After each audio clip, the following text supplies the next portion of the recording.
Chapter 7 દોડ. દોડવું, કૂદવું, ફેંકવું, ચઢવું, ઉતરવું વગેરે માનવીની સાહસિક પ્રવૃત્તિઓ છે જે માનવીના જીવન સાથે વણાયેલી હોય છે. આથી આ પ્રવૃત્તિ તેના માટે સહજ છે. સમયાંતરે આ પ્રવૃત્તિઓમાં પરિવર્તન આવતું ગયું અને એક સમય એવો આવ્યો કે આ કુદરતી ક્રિયાઓને માપવા, મૂલવવા અને વિકસાવવા માટે હરીફાઈનું સ્વરૂપ આપવામાં આવ્યું.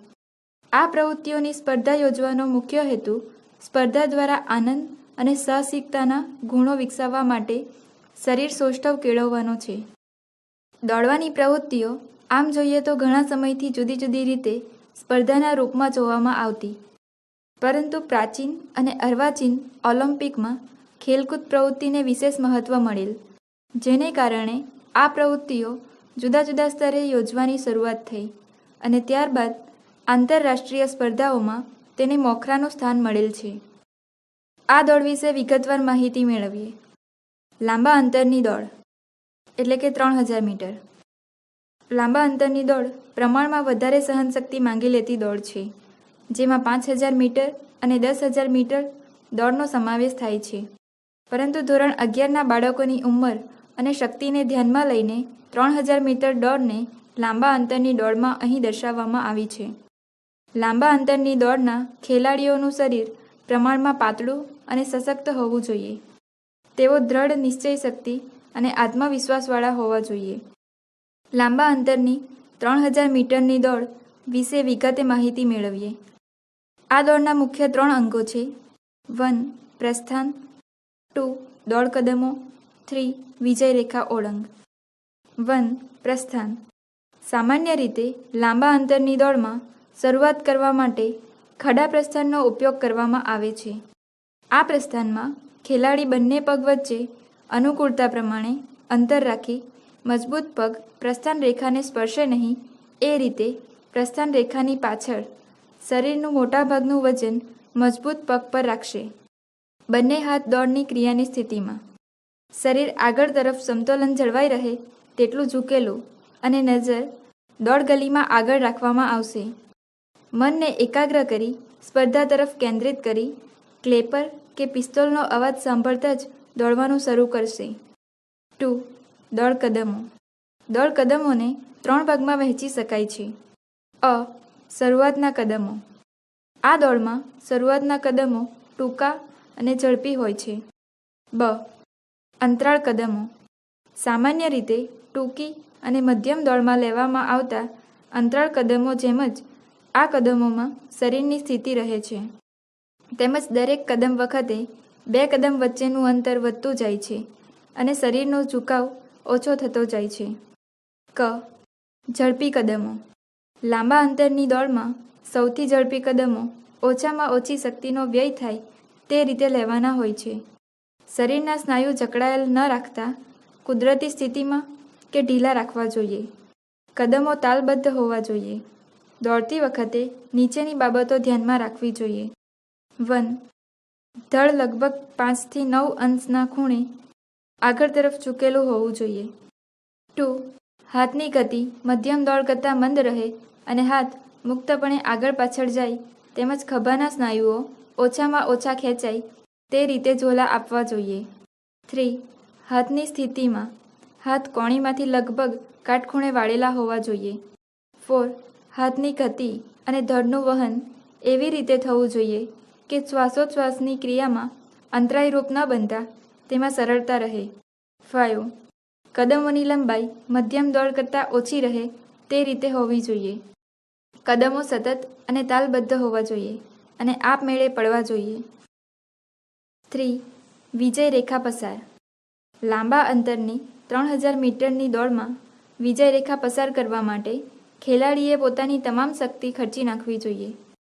આ અંતર દોડની લંબાઈ પ્રમાણે વધતું ઓછું હોય છે. કેટલું અંતર ખેલાડીએ પૂર્ણ ઝડપે દોડવું તે ખેલાડીએ પોતાની બાકી રહેલી ક્ષમતાને, શક્તિ અને હિંમતને ધ્યાનમાં લઈને નક્કી કરવું જોઈએ. લાંબી દોડના અંતમાં પૂર્ણ ઝડપી કદમોએ ટૂંકી ઝડપી દોડ કરતાં પ્રમાણમાં ટૂંકા હોય છે, કારણ કે ખેલાડીની ઘણી ખરી શક્તિ આગળના અંતરમાં ખર્ચાઈ ગયેલી હોય છે. વિજય રેખા પસાર કરવાની ક્રિયા ટૂંકી ઝડપી દોડ પ્રમાણે જ કરવાની હોય છે. વધારેમાં વધારે લાભ મેળવવા માટે ખેલાડીઓ નીચે દર્શાવેલી 3 રીતો પૈકી અનુકૂળ લાગે તે રીતે વિજય રેખા પસાર કરી શકે છે. 1. ઝડપથી દોડીને વિજય રેખા પસાર. આ રીતમાં સ્પર્ધકે પૂર્ણ ઝડપે દોડી જઈને વિજય રેખા પસાર કરવાની હોય છે. 2. ધડને આગળ ઝુકાવી વિજય રેખા પસાર. આ રીતમાં ખેલાડી પૂર્ણ ઝડપે દોડતો આવી વિજય રેખાની એકદમ નજીક આવે ત્યારે આકૃતિમાં કાળા રંગથી દર્શાવેલી આકૃતિ મુજબ ધડને આગળ ઝુકાવી પૂર્ણ ઝડપથી વિજય રેખા પસાર કરે છે. 3. Turn finish. આ રીતમાં ખેલાડી વિજય રેખાની નજીક આવે એટલે ધડને જમણે કે ડાબે બાજુ ફેરવી પૂર્ણ ઝડપથી વિજય રેખા પસાર કરે છે. નિયમો. 1. પ્રસ્થાન લેતા હરીફના શરીરનો કોઈ પણ ભાગ પ્રસ્થાન રેખાને કે દોડવાના ટ્રેકને અડકેલો હોવો જોઈએ નહીં. 2.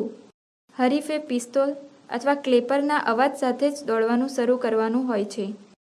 અવાજ પહેલાં દોડ શરૂ કરનારને પ્રસ્થાન ભૂલ આપવામાં આવે છે. 3. પ્રસ્થાન વખતે હરીફ પ્રસ્થાન લેવામાં ભૂલ કરશે તો તે ખેલાડીને સ્પર્ધામાંથી બાકાત કરવામાં આવશે. 4. હરીફે વિજય રેખા ટોરસા વડે પસાર કરવાની હોય છે. 5. હરીફે છાતી અને પીઠ ઉપર સ્પષ્ટ જોઈ શકાય તે રીતે પોતાનો હરીફ નંબર લગાડવાનો હોય છે. 6. દોડની સ્પર્ધામાં ટ્રેક છોડી જનાર હરીફ ફરીથી સ્પર્ધામાં દાખલ થઈ શકતો નથી. 7. સ્પર્ધા વખતે નશો કે માદક પીણાનો ઉપયોગ કરનાર હરીફ સ્પર્ધામાં ભાગ લઈ શકતો નથી. 8. આ દોડમાં હરીફ આગળના હરીફને આંબવા માટે તેની જમણી બાજુએથી અંતર રાખીને આગળ થવું જોઈએ. 9. દરેક સ્થાન સાથે 3 સમય પંચ ઘડિયાળ સાથે રહેશે. જ્યારે ત્રણેય ઘડિયાળ સરખો સમય ન બતાવે ત્યારે નીચે પ્રમાણે પ્રમાણભૂત સમય નોંધવામાં આવશે. 3 સમય પંચના ઘડિયાળો જુદો જુદો સમય બતાવે ત્યારે વચ્ચેનો સમય પ્રમાણભૂત ગણાશે. 3માંથી 2 પંચોના ઘડિયાળો એક સરખો સમય બતાવે ત્યારે આ સરખો સમય પ્રમાણભૂત ગણાશે. વિઘ્ન દોડ. દોડ રમતોમાં વિઘ્ન દોડ એ રસપ્રદ અને પ્રેક્ષણીય સ્પર્ધા છે. તેમાં ઝડપી દોડ ઉપરાંત દોડ રાહની વચ્ચે નિયમાનુસાર નિયત અંતરે વિઘ્નો પસાર કરવાના હોય છે. આમાં સ્પર્ધાના અંતર પ્રમાણે વિઘ્નોની ઊંચાઈ જુદી જુદી રાખવામાં આવે છે. વિઘ્ન દોડના નિયમો.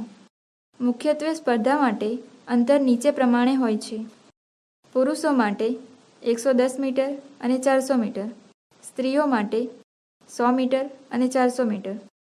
તમામ સ્પર્ધાઓમાં પ્રત્યેક હરીફે 10 વિઘ્નો પસાર કરવાના હોય છે. તમામ સ્પર્ધાઓમાં પ્રત્યેક હરીફે પોતાની ગલીમાં જ દોડવું ફરજિયાત છે.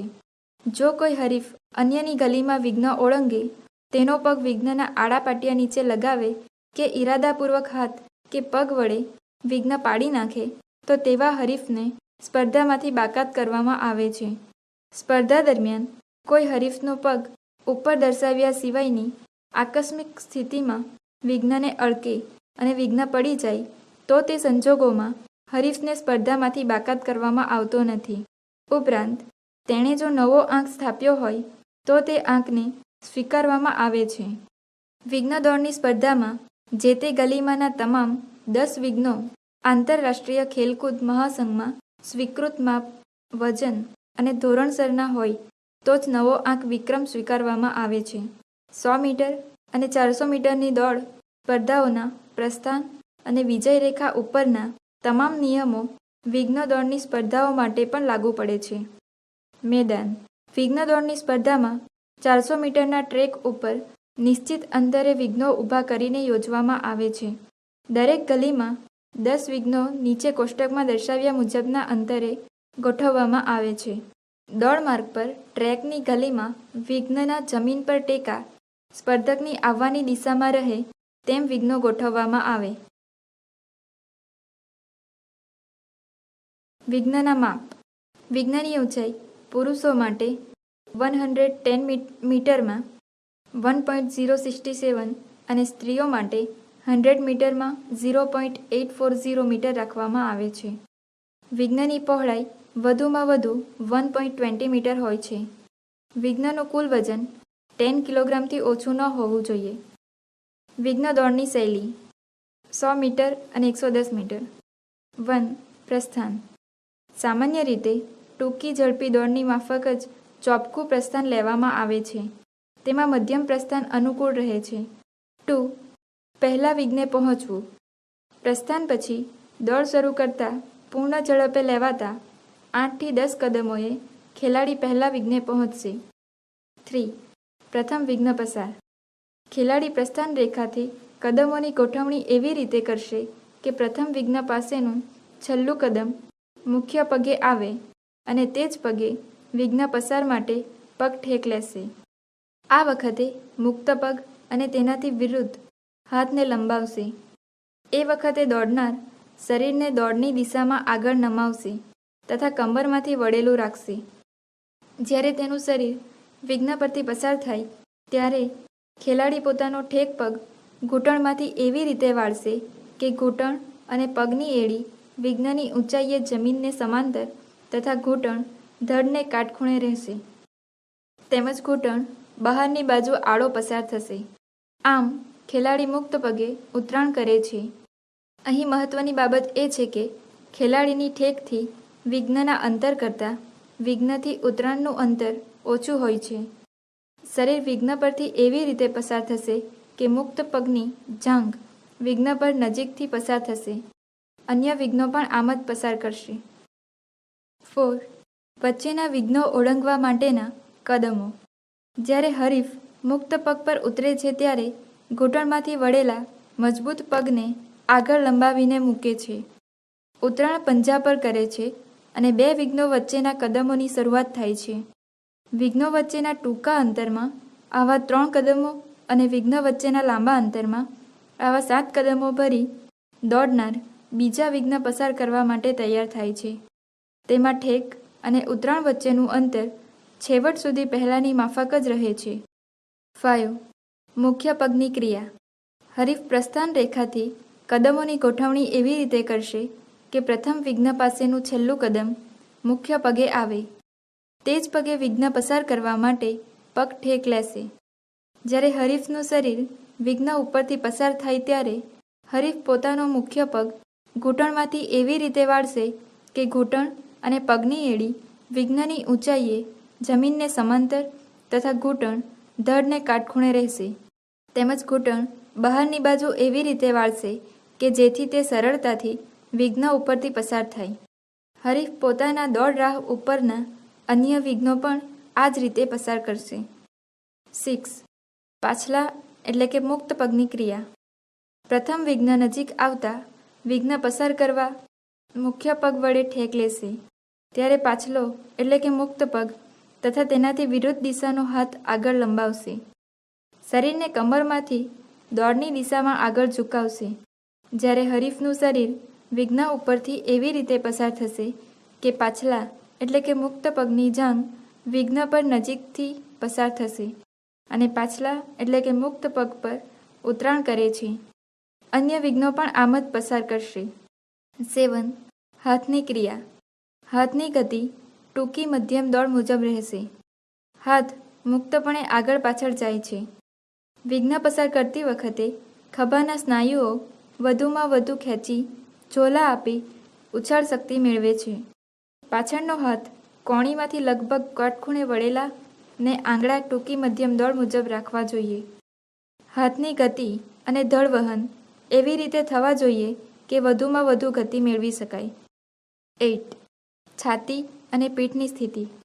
જ્યારે ખેલાડી વિઘ્ન પસાર કરશે ત્યારે શરીરને દોડની દિશામાં આગળ નમાવશે તથા શરીર કમરમાંથી વળેલું રાખશે. આ વખતે ખેલાડીની છાતી અને મુક્ત પગ લગભગ મેદાનને સમાંતર સ્થિતિમાં આવશે. પીઠ આકાશ તરફ રહેશે. મુખ્ય પગ જ્યારે વિઘ્ન પસાર કરવા ઘૂંટણમાંથી વાળશે ત્યારે ખેલાડીનું શરીર કે પીઠ તેને કાટખૂણે રહેશે. Cross country.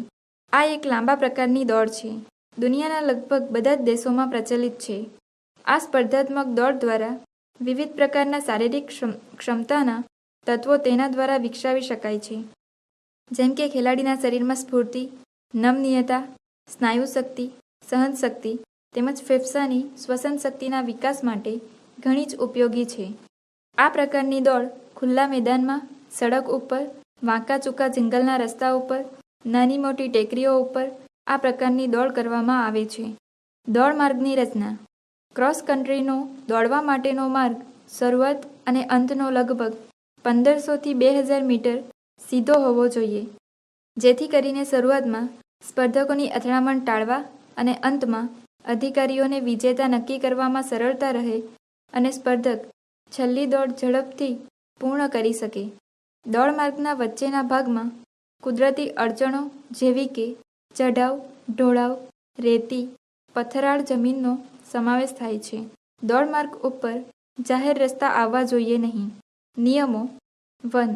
ટીમ ચેમ્પિયનશિપ માટે IAAF એટલે કે international association of athletics federation દ્વારા નીચે મુજબના અંતરની ક્રોસ કન્ટ્રી સ્પર્ધાનું આયોજન કરવામાં આવે છે. 1. ભાઈઓ માટે લાંબો દોડમાર્ગ 12 કિલોમીટર. 2.